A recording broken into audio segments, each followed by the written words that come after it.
They said she was born under a red moon, and that anyone born that night was marked by the devil.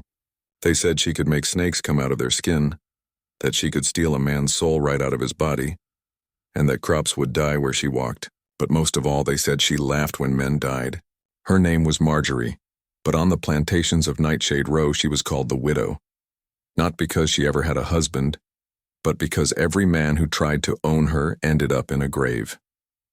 No one knew her real age. No one knew where she came from. All they knew was that she had been sold 3 times, escaped twice, beaten once almost to death, and still lived with a smile like she knew something no one else did.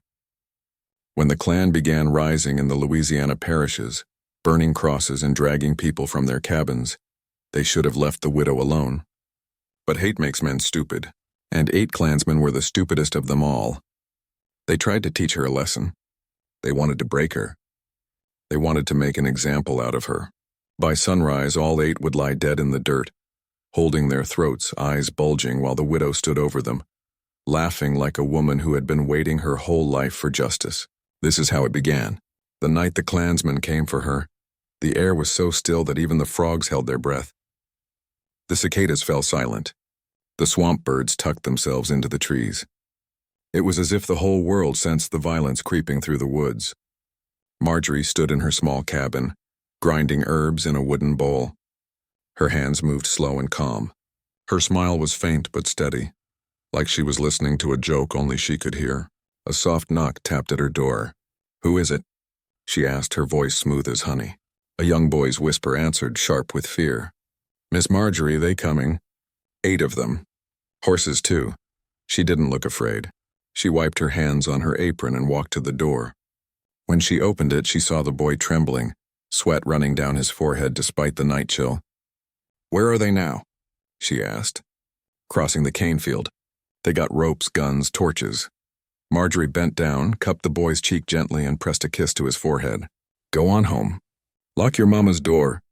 Don't look out the window. Now go," she said, and when she said it, he obeyed. The moment he ran, Marjorie straightened her back and breathed in deeply. The wind shifted, carrying the faint smell of whiskey, sweat, and pride. The men were getting closer. She went to her table, lifted the cloth covering a wooden crate, and took out a small bottle of deep red wine. The glass was old and cloudy, but the liquid inside glowed like a ruby in the lamplight. Her smile widened. "Been saving you for a special night," she whispered. Then she placed 8 metal cups in a row. The Klansmen stopped outside her cabin with the loud sound of hooves and boots. Their hoods glowed pale in the moonlight. One of them kicked her door so hard it shook. "Come on out, witch," he snarled. She opened the door slowly, so slowly it made them nervous. She did not bow. She did not shake. She stood in her doorway with her hair loose, falling over her shoulders like a black waterfall. "Evening, gentlemen," she said sweetly. "You thirsty?" Her politeness confused them. Stupid men always slow down when they're confused. "Hear you like threatening folks," another man spat. "Hear you like talking to the devil," said a third. She shrugged. "If the devil comes knocking, I won't be rude." Laughter rolled through them, harsh and mocking. That was when she stepped aside. "Come in," she said. No reason to stand outside like stray dogs. Their pride was bigger than their suspicion. They marched in, filling her cabin with the stink of sweat and cruelty. She poured wine into each of the 8 cups with slow, careful movements. "Drink," she said. "If you're going to kill me, at least you can toast to it." They roared with wicked laughter. The men raised their cups. Some drank it all in one gulp. Others drank in small sips, enjoying the sweetness. But sweetness is a strange thing, especially when it hides something darker. Within 60 seconds, the tallest man's face twisted. What's wrong with—" he gasped, grabbing his throat. 30 more seconds and a second man fell to his knees, choking so hard his hood ripped off. The others panicked. "You poisoned us," one shrieked, eyes bulging. Marjorie leaned against her table, arms crossed, smile wide enough to show every perfect white tooth. "No," she said softly. "You poisoned yourselves. They thrashed." They gagged. They clawed at their necks until their nails split. She watched calmly, head tilted like she was looking at a painting. Then when the first man collapsed, gasping his final breath, she laughed. Not cruelly, not wildly, but joyfully, like a woman finally free. By the time the 8th man fell, the only sound left in the cabin was her soft humming. A tune older than the land, older than their hate. She stepped over the bodies and walked out into the moonlight. 8 down, she whispered to the stars. Plenty more to go. The next evening arrived with a strange stillness, as if the air itself held its breath. Cicadas buzzed, a lonely rhythm rising and falling across the quiet pines.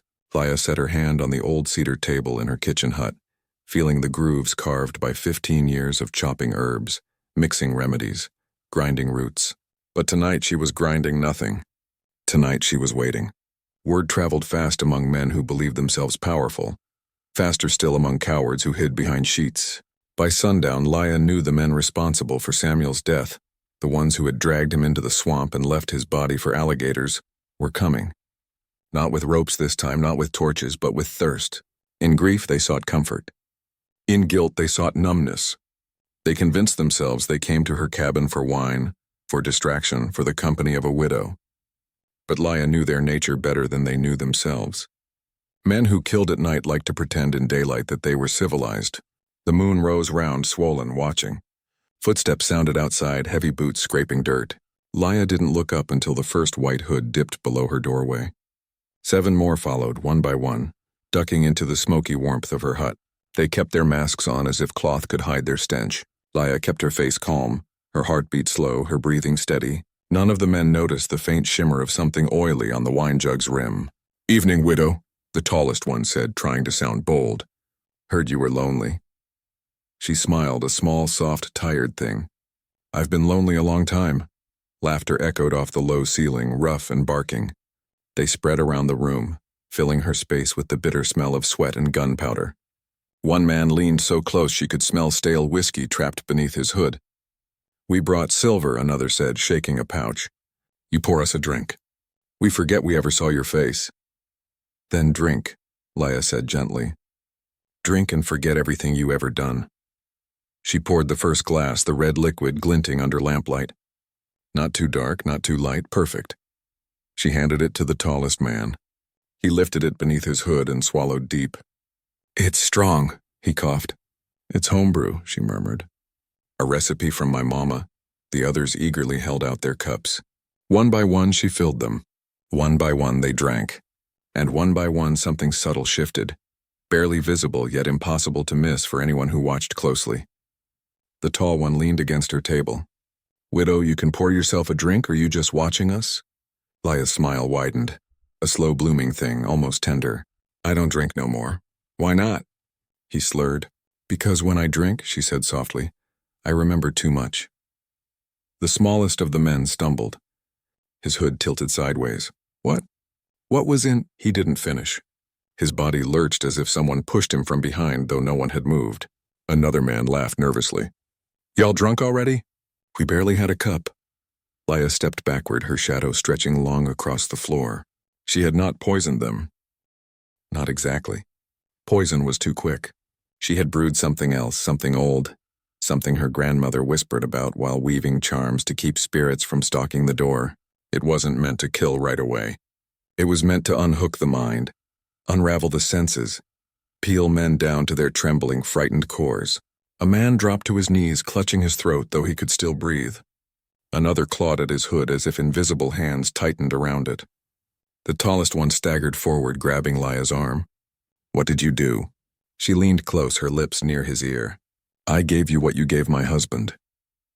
Confusion flickered in his eyes, then horror, then understanding. One by one, their bodies rebelled. Muscles twitched, voices cracked. The room filled with groans, curses, desperate gasps for clarity. Their legs buckled, their masks slipped. Fear split open their courage like rotten wood. "You ain't dying," Laya said calmly, watching them collapse like men who'd been starved of mercy. "Not yet." She lifted the jug again, swirling the dark liquid. "The drink don't kill fast. It kills slow. First your sight, then your breath, then your heartbeat." Her voice was whisper smooth. "But before that, it makes you see the truth." The man on the ground shook. "Truth?" "That Samuel never begged," Laya said. "Not once. But I hope you all do." Their limbs spasmed, their voices cracked. The hut trembled with their suffering. Laya stepped outside, letting the night wind cool her skin. Behind her, the men shrieked, some choking, some praying, some calling for mothers who would have been ashamed of them. She looked up at the moon, glowing steady and white. Samuel, she thought, they're starting to pay. But she didn't smile yet. Not fully. Not until it was over.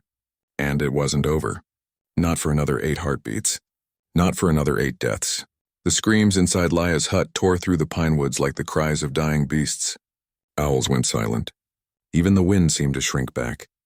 Laya stood outside, leaning against a rough post, arms folded calmly across her chest.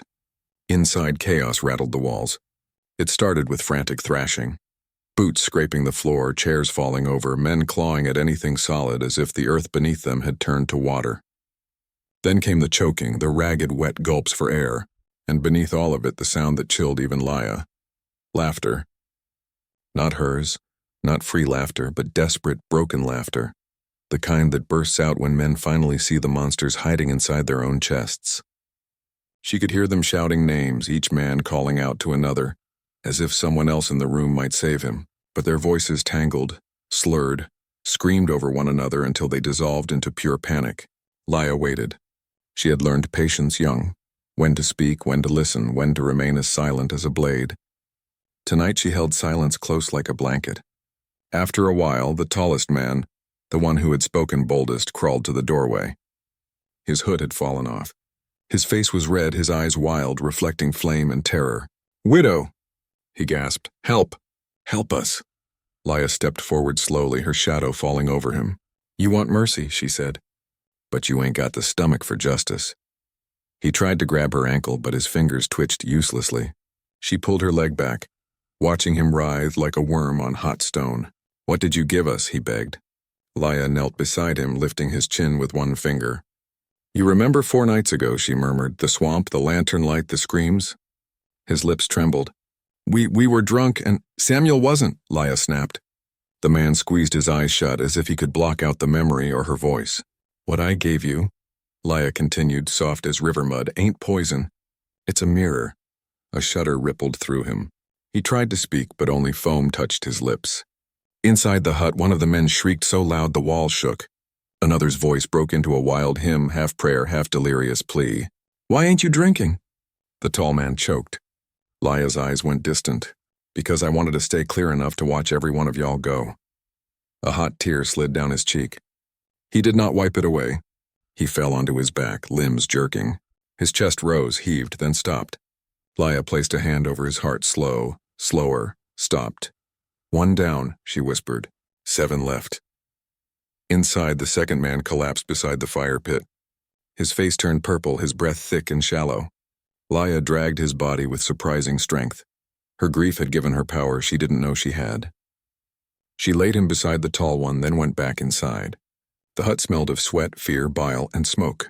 The men moved in broken jerks like puppets whose strings had been cut but still twitched from memory. One had torn off his hood and was clawing at the air as if swarms of insects crawled over him. "They ain't real," Laya said, stepping past him. "That's just your conscience buzzing. Must feel strange to finally have one." He tried to lunge at her, but his legs buckled. He hit the floor hard. By the time she checked his pulse, it fluttered like a moth's wing, then faded. 2 more staggered against each other, clutching their throats, their voices merging into a horrible duet. "You think y'all strong?"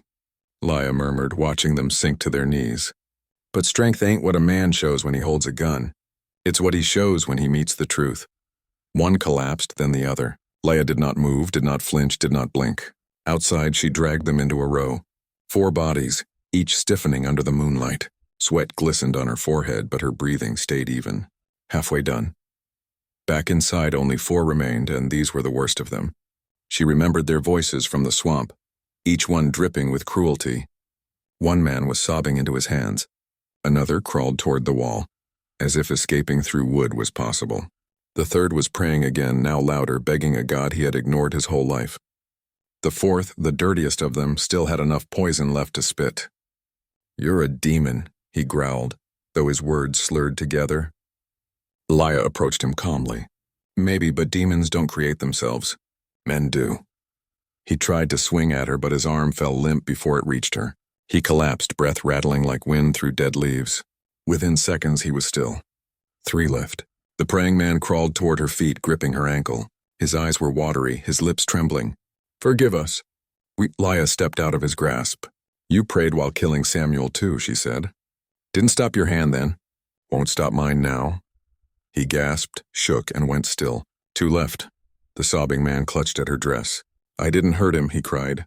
I just watched. That's worse, Laya said simply. His chest seized. Then silence, one left. The final man, the one crawling at the wall, was the quietest. Fear had stolen his voice. He clung to the wooden boards as if he could melt into them. Laya approached him slowly, her footsteps soft. You ain't fighting the drink, she said. You fighting the memory. 'Cause it's coming back, ain't it? The way Samuel screamed. He froze.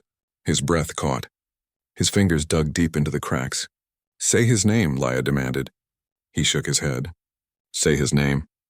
His voice cracked into a whisper. Samuel! Then he shook violently, collapsing to the floor. His heartbeat stuttered, then faded into stillness. Laya stood there, watching the last of the 8 bodies settle into death's quiet. Slowly, her shoulders dropped, her breath softened, her eyes glistened. It's done, she whispered. But somewhere inside her, something darker whispered back. Not yet. The sun rose pale and sickly the next morning, its light creeping slowly over the pines, over the silent clearing, over 8 bodies lying in a row, still stiff and strangely peaceful. Birds circled above but did not land. Even scavengers approached carefully, sensing the human smell still hanging in the air. Laya stood before the corpses, her shawl wrapped tightly around her shoulders. For a woman who had just caused the deaths of 8 men, she looked neither proud nor shaken. Instead, she looked empty, like a drum whose skin had been stretched too thin. She stared at the bodies as though waiting for one of them to rise and tell her this nightmare world was finally done with her. But none did. A crunch of leaves behind her made Laya turn sharply. It was the last person she wanted to see. A thin girl stood at the tree line, barefoot, wide-eyed, clutching something pressed to her chest. Her hair was braided neatly, but her clothes were worn thin. She couldn't have been more than 17. Ruth, Laya whispered. Ruth had been Samuel's youngest sister. She had Samuel's eyes, dark, quiet, watching, always seeing more than she should. Laya's breath caught. She hadn't planned for this. Ruth wasn't supposed to be here. The girl stepped closer, her gaze stuck to the bodies. She swallowed hard. Is it true what they said? Laya clenched her shawl. What did they say? That 8 Klansmen came into the woods last night. Ruth's voice trembled. And ain't nobody seen them since. Laya breathed out slow and careful. What are you doing out this far, child? Ain't safe. Ruth hesitated.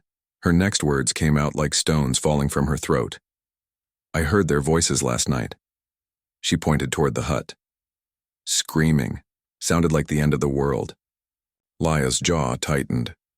Ruth looked at Laya, then really looked, reading her face the way Samuel used to.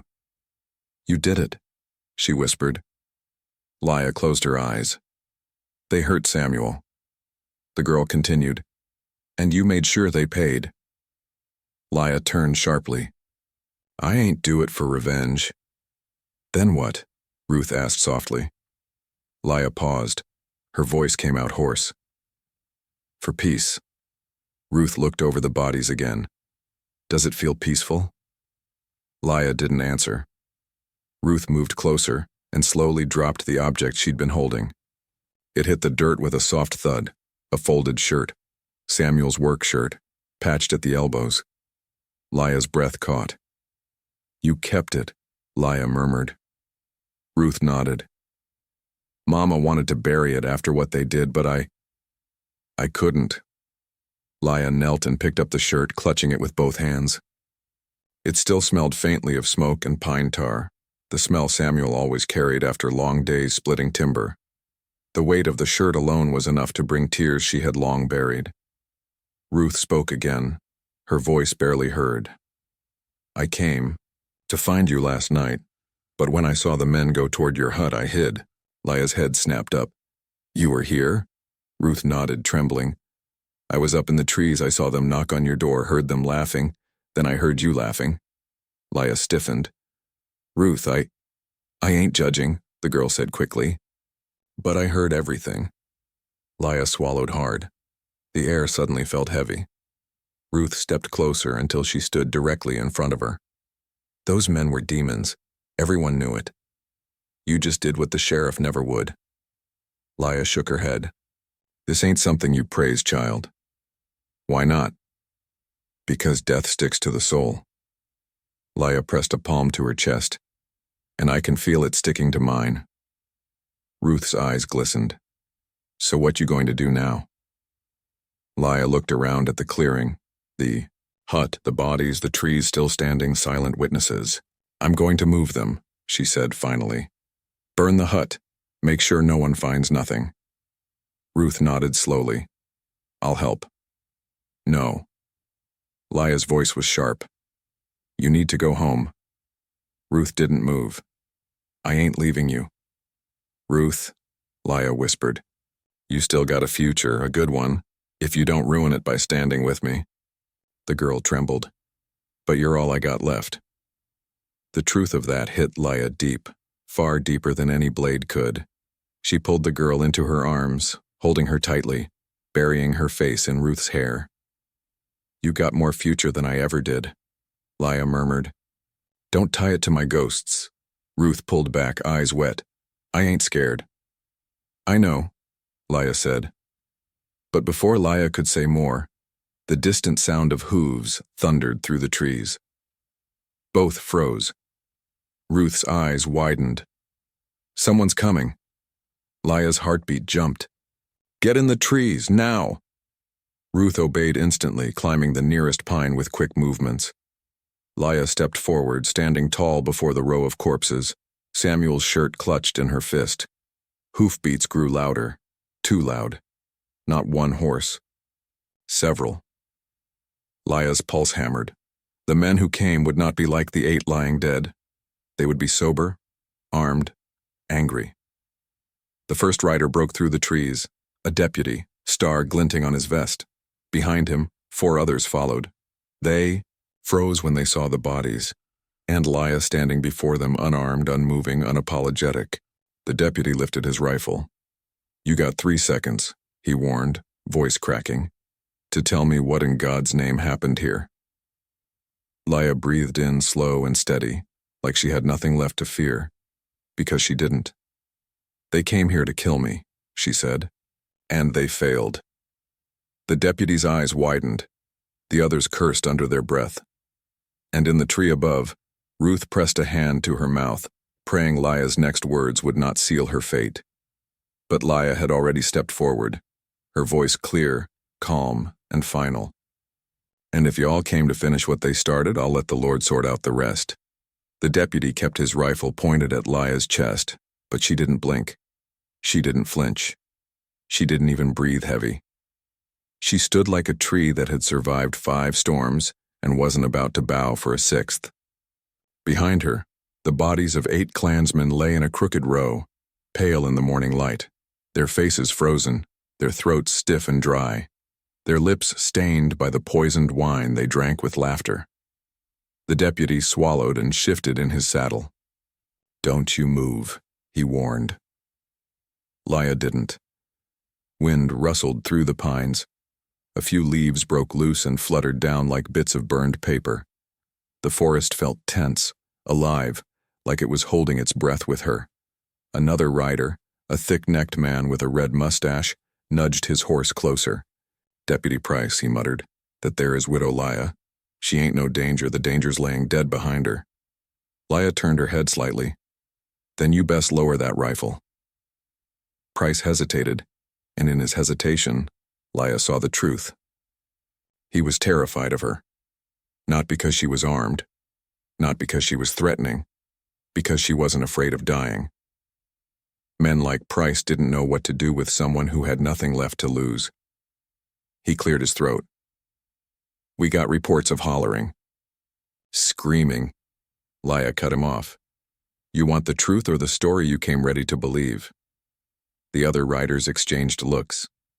Price frowned. The truth. Laya nodded once. Then listen. She stepped a little to the side, showing the bodies fully. Sunlight hit the men's faces, faces that had terror carved into them like marks. They came here drunk, Laya began. Came knocking on my door after midnight. They told me I was going to pay for living alone, pay for speaking out when Samuel died, pay for breathing far as they were concerned. The men shifted uncomfortably. Samuel was one of us. The mustached rider muttered. Didn't deserve. Leah whipped her gaze toward him. You think the men who killed Samuel were strangers? Outsiders? Her voice dropped into a soft, poisonous whisper. They were these men. Mustache leaned back. You sure of that? Leah lifted Samuel's patched shirt. The fabric trembled in her hands, but she held her voice steady. Samuel wore this the night they hunted him, she said. I found it torn by the river.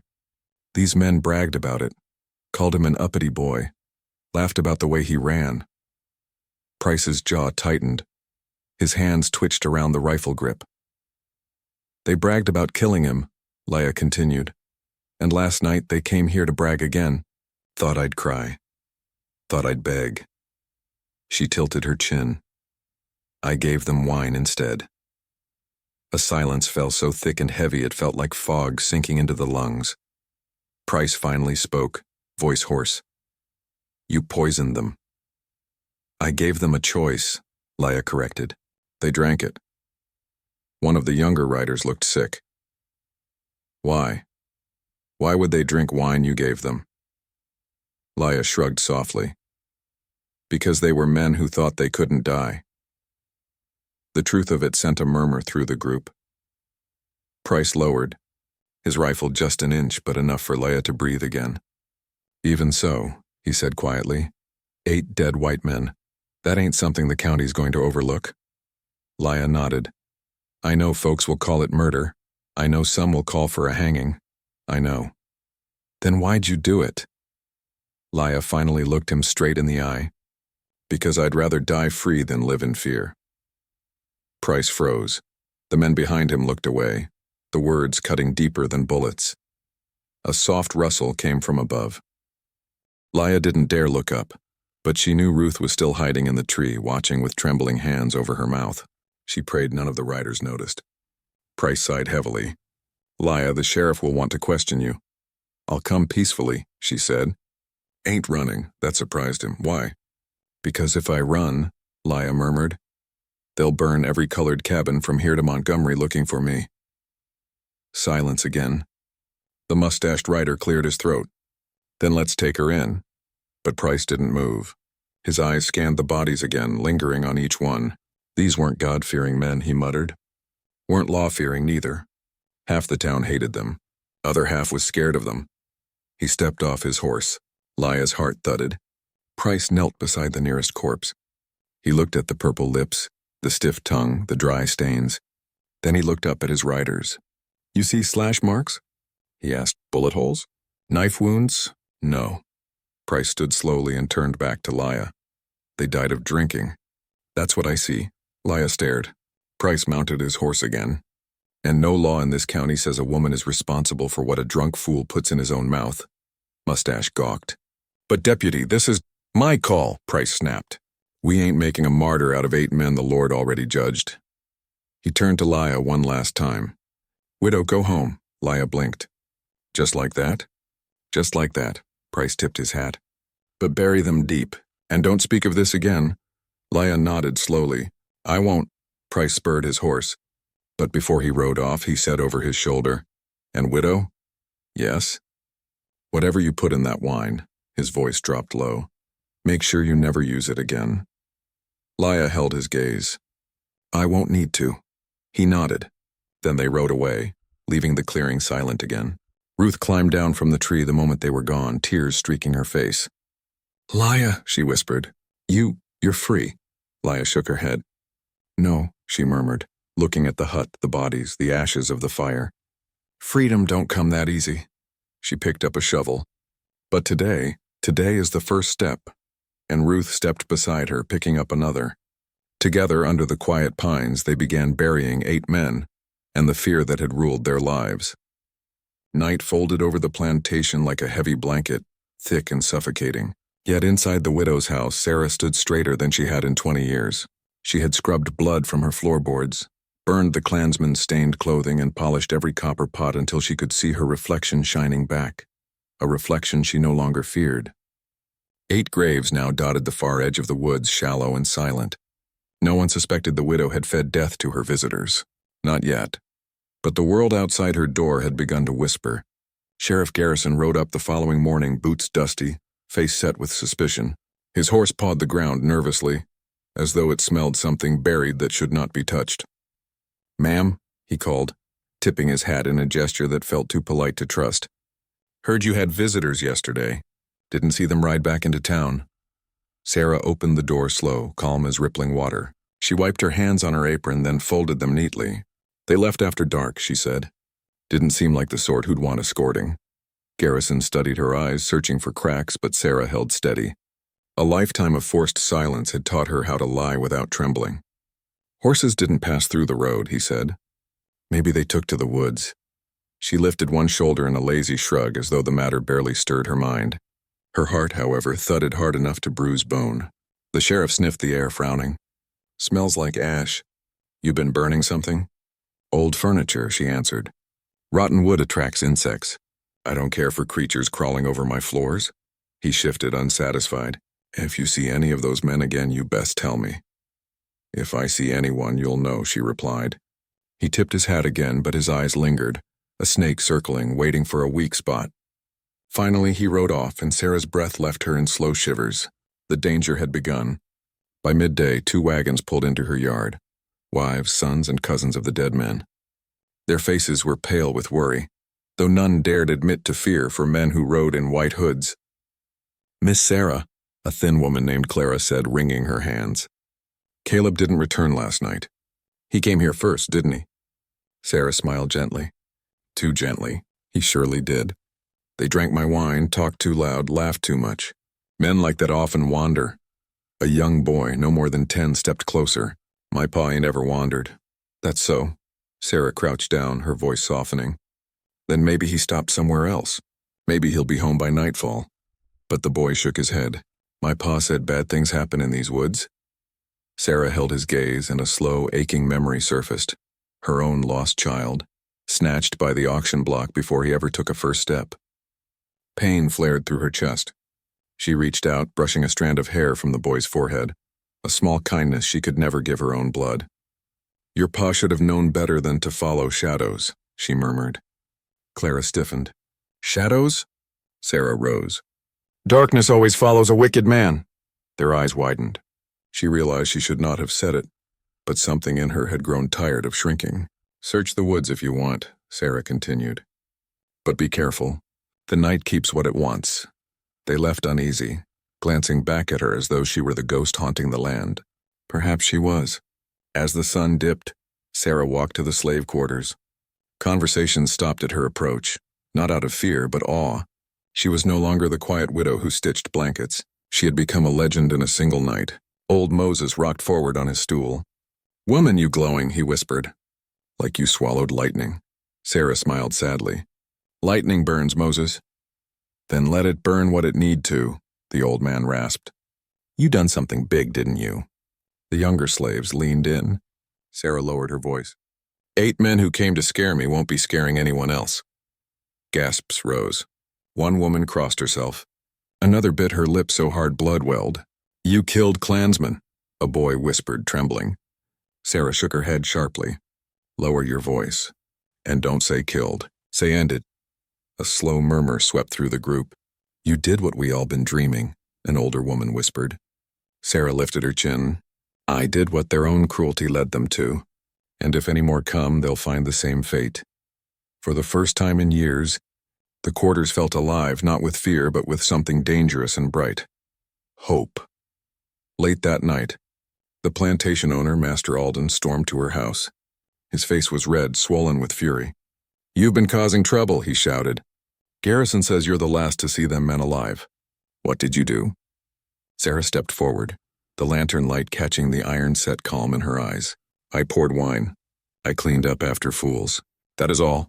Alden slammed a fist against her doorframe. "If them men don't show by dawn, I'll blame you." Sarah tipped her head. "You blame me for everything else. Why stop now?" He froze. She had never spoken back to him. Not once in all her years here. "You're getting bold," he whispered. "No," Sarah corrected, voice low and deadly. "I'm done being afraid." Alden stepped closer, face twisted with an ugly mix of fear and rage. "What happened to my obedient little widow?" Sarah's smile chilled the air. "She died," she said. "About the same hour your friends did." For a heartbeat, he stopped breathing. Then he backed away, not because he believed her guilty, but because he finally realized she could be. When Alden retreated into the darkness, a strange, quiet victory settled over Sarah. She closed the door, bolted it, rested her forehead against the wood. The world was shifting. Rumors were rising. Danger brewed on every side. And yet for the first time she felt powerful. The widow who once cried into her pillow now stood tall enough to cast a shadow over every man who'd ever hurt her. But shadows attract more shadows, and the night was far from done with her. Tomorrow the hunters would come and Sarah would be ready. Dawn broke pale and thin, the kind of morning where silence felt like a warning rather than peace. Sarah stood on her porch, arms folded, watching fog roll over the fields like spilled milk. The earth beneath the mist hid 8 shallow graves, 8 secrets the land wasn't sure it could hold. She sensed it before she heard it. A tremor in the distance, a faint thudding, rhythmic as a war drum. Horses. The hunters were coming. 10 men rode toward her house, white hoods pulled over their heads, lanterns swinging from their saddles. They moved in a line, silent as ghosts. None spoke. None laughed. Their seriousness was worse than any shout. These were not the careless, drunk brutes who had visited her days before. These were the men who came to find bodies. At their front rode a man Sarah recognized even under the hood, Elias Hartwell, the clan's elected commander, a title he awarded himself with all the pomp of a child playing king. He stopped his horse directly before her porch. "Widow Sarah," he said, his voice dripping false politeness, "you know why we're here." Sarah held his stare. "I know you don't come early unless you bring trouble." One of the riders shifted. Another spat on the ground. 8 of our brothers vanished, Hartwell said. "Last seen drinking your wine." Sarah let a thin smile slip. "Then maybe your brothers can't hold their liquor." The men bristled. Nervous fingers twitched toward guns. Hartwell got off his horse, boots crunching on gravel as he approached the steps. "We will search your home," he said. "Your yard, your cellar, every inch of this place until we find what we need." Sarah stepped down one stair, then another, until she stood eye to eye with the hooded man. "My home is my own," she whispered, "and you'll search nothing without cause." Hartwell leaned forward. "We don't need cause." She didn't blink. "Then you won't find anything." The men poured into her home like locusts, opening cabinets, ripping up floor mats, dumping drawers, turning over tables. Her tidy kitchen became a storm of boots and curses. One man pried open a jar of preserves, sniffed and tossed it to the floor. The glass shattered, red jelly staining the boards like blood. Another pulled down her curtains. Another opened her sewing chest, throwing years of careful stitching into a pile. Sarah stood in the doorway unmoving, watching the destruction with an eerie calm. She had lived her whole life bending under the hands of white men. Today she stood carved from stone. A younger Klansman, barely more than a boy, approached her, trembling. You're awful calm for someone being searched," he stammered. Sarah tilted her head. "That's because you'll find nothing I don't want you to." The boy swallowed hard and backed away. In the cellar, boots thumped. Metal scraped. Shovels cracked against the packed earth as they probed her foundations like graveyard thieves. Hartwell came out, face flushed with frustration. "No bodies," he muttered. "Because you're looking in the wrong place," Sarah replied sweetly. He froze, eyes narrowing. "What did you say?" "I said," she repeated slowly, "maybe your brothers chose a path you don't walk." Hartwell yanked off his hood. His face was square, pink-skinned, with small, mean eyes and a jaw clenched like a fist. Without the hood, he looked less scary, just another man angry he didn't have control. "You're playing a dangerous game, widow," he whispered. Sarah stepped closer. "So are you. You think a woman like you scares me?" "I think," she said, voice low and unshakable, "I scare you more than you expected." A ripple of unease spread through the men. Some shifted on their feet. Others exchanged glances. No one touched her. Hartwell's lips tightened. "If you're hiding something, we'll find it. Search the whole plantation. Sarah said, "Turn every stone, dig up every fence post. You'll find nothing but dirt and your own shadows." Hartwell stared hard as if trying to peel her open with his eyes. Then he turned. "Mount up," he barked. We searched the woods. The riders headed toward the tree line, the very place Sarah prayed they wouldn't go. She followed at a distance, walking slowly, head high. She didn't run. Running was guilt. Running was fear. She walked like a woman with the earth on her side. The men spread out, dragging lanterns through the brush. Shovels sank into soil. Dogs barked, sniffing, circling. Sarah clenched her hands behind her back. If they dug even a foot too far left, if the earth shifted since last night, if the wind carried the wrong smell. But the land held its silence. The graves remained hidden by roots and leaves, protected by the one thing the Klansmen feared most, nature they couldn't control. After an hour of fruitless searching, Hartwell slammed his shovel into the ground. "They ain't here," he snarled. Sarah stepped forward. Perhaps the forest kept them. One Klansman shivered. "This place feels cursed." "Maybe it is," she answered. Hartwell approached her again, 2 feet away, breath hot with fury. "If we find out you had anything to do with this, anything, you'll hang." Sarah met his threat with an icy smile. "Hanging is a fate reserved for the guilty," she said. "Not the clever." His nostrils flared. He lifted his hand, ready to strike her, but something stopped him. Maybe it was the steady way she met his eyes. Maybe it was fear of touching a woman who felt untouchable. Or maybe it was the growing murmur among his own men. "Leave her. This land ain't right." Hartwell lowered his hand. "This isn't over," he hissed. Sarah's voice was soft as velvet, sharp as a blade. "No," she said. "It isn't, not for me and certainly not for you." At last, Hartwell got on his horse. One by one, the others followed, their lanterns flickering like dying stars as they rode away from the widow's house. Not one looked back. Sarah stood alone in the clearing, wind lifting the hem of her dress. She waited until the last hoofbeat faded before allowing her body to tremble. Just once. Then she breathed out slow, deep free. 8 men were dead. 10 more were hunting ghosts. And Sarah, she was no longer prey. She was becoming something far more dangerous. A legend whispered in fear. A shadow that laughed back at the dark. A widow who fed death to her enemies and watched calmly as they swallowed it. The hunters had come in white, but they would leave in black. Because Sarah was not done, not even close. Night fell like ink across the widow's house, pulling shadows long and thin across the yard. Lanterns swung in the breeze, though no one lit them. Sarah didn't need light to see. She could feel every sound, every movement of the earth underfoot, every shiver in the trees. Tonight was not for sleep. Tonight was for reckoning. Word traveled fast through the forest and the hills. Whispers of what the widow had done, the wine, the 8 men, reached every corner of the surrounding plantations. Some came out of fear. Some came out of curiosity. Others came for revenge. Sarah didn't care which was which. She had prepared her yard, her house, her very land for this moment. Lanterns lined the paths, but they were empty of fire. Shadows formed shapes of their own, dancing in the moonlight as if the night itself obeyed her command. A soft knock at the door. She opened it to see a single figure standing in the fog.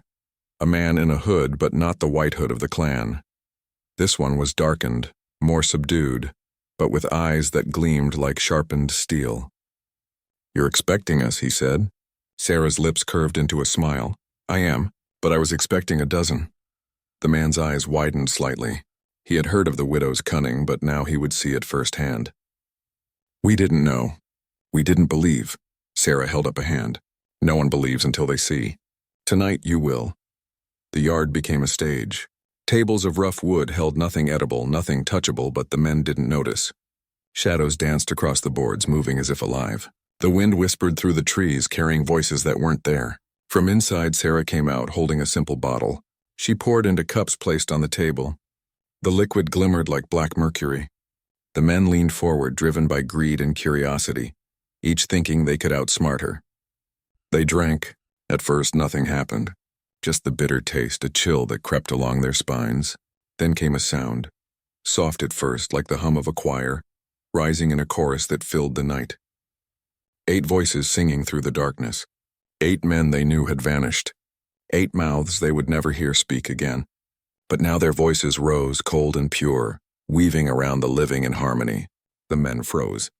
Panic began to ripple through them. Lanterns flickered as if the shadows themselves breathed in, expanding and shrinking around the terrified figures. Sarah stepped forward, arms lifted. Her eyes burned in the moonlight, one scarred, one clear, both reflecting the wrath and cunning of a woman who had mastered death itself. "Look around," she whispered. "This land knows your sins. These shadows are not mine. They are yours, your own greed, your own cruelty, and tonight they dine on it." A tremor ran through the yard. Lanterns swung violently. The earth shivered, sending small clouds of dust into the air. Each man felt as though invisible hands clawed at their ankles, their chests, their very hearts. Some fell to their knees. Some screamed. Others tried to flee, but the yard had grown, the trees bending subtly to block every path. Every shadow stretched and shifted, forming shapes they recognized but wished they didn't. Faces of the dead. Eyes accusing, mouths open in silent screams. Sarah's voice cut through the chaos, sharp as a blade. "Drink deeper. Listen closer. Remember the 8 you killed, the 8 who are now your ghosts." One by one, the men collapsed, shaking as though possessed by visions they could not understand. They heard whispers of their own sins, the women they harmed, the slaves they struck, the laughter they silenced. And through it all, the choir of 8 sang relentlessly, their song a funeral hymn that would not end until justice had been felt in every trembling body. Sarah walked among them, calm, catching each man's gaze and holding it like a mirror. "You thought death was the end," she said. "But for me, for this land, death is only a beginning, and your beginning ends here." A final tremor shook the yard. Lanterns fell, splintering. Shadows collapsed into the soil. And when the night grew still, nothing remained of the 10 men but their terror and a faint, lingering hum. The harmony of those 8 who had been wronged, echoing through the fog forever. Morning broke with a quiet the widow had not felt in years. No birds, no wind. No sound but the occasional drip of dew from the trees. The yard was empty except for Sarah standing alone. Her dress was clean, her hand steady, her eyes gleaming. 8 men had vanished from the earth, and 10 more had been haunted beyond their living memory. Sarah turned to the rising sun. She whispered softly a prayer to no one in particular. "Let them rest, and let those who come after remember. This is my land, my reckoning, my law." And with that she walked inside, leaving the shadows of the night to dissolve into legend. The story of the widow who fed 8 men to justice spread across plantations, whispered from one trembling mouth to another.